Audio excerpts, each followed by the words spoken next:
Yung proseso na ginagawa mo, yun yung hinahanap mong spark. Alam mo kung bakit ka nalulungkot? Kasi naboboring ka. Paulit-ulit na routine, walang bago, walang nangyayaring interesting. At kaya ka naboboring kasi nga, wala ka pang natututunang bago o kinakailangan matutunang bago para makapag-develop ng bagong skills mo. Kasi pag meron ka na ng bagong skills, yan din yung magbibigay sa'yo ng spark para mag-pursue ng mga bagong gagawin or interesting challenges sa buhay mo.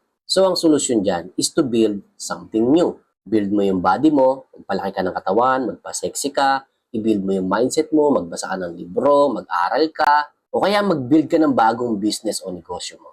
Anything bago outside ng paulit-ulit na routine mo na psychologically dahilan kung bakit ka malungkot.